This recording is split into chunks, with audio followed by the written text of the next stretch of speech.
Laman ng balikbayan boxes ang pinuntirya ng dalawang naarestong magnanakaw na miyembro umano ng tinatawag na Spider-Man Gang. Ang kanilang modus alamin sa balitang hatid ni James Agustin. Matindi ang pagkakakapit ng dalawang lalaking ito sa likod ng isang close van na dumaan sa ilang kalsada sa Quezon City. Ang hindi alam ng driver, nagnanakaw na pala ang dalawa. Hindi nahagip sa CCTV camera ang aktual na krimen na nadiskubre lang ng driver pagkahinto niya. Pagdating po nila sa lugar na pag-deliver nila, nalaman nila na wala na yung mga items ng balikbayan box nila.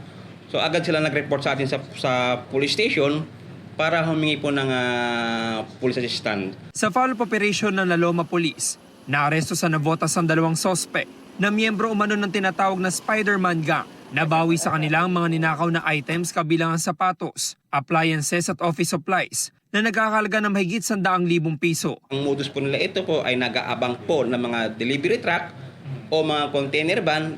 Pag nakakita po sila ng tiyempo, ito po ay aakitin nila.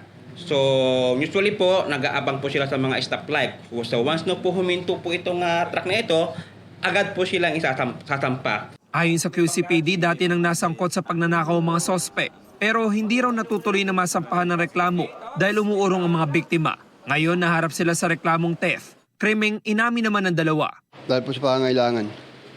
Saan yung dinadala yung mga ninanakaw niyo na yun? Nilako lang po namin. Mga magkano? Depende po magkano beto namin. Pangailangan para sa panggastos. Saan yung karaniwan dinadala yun? Inaalok lang din po namin.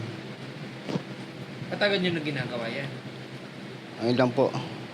James Agustin, nagbabalita para sa GMA Integrated News.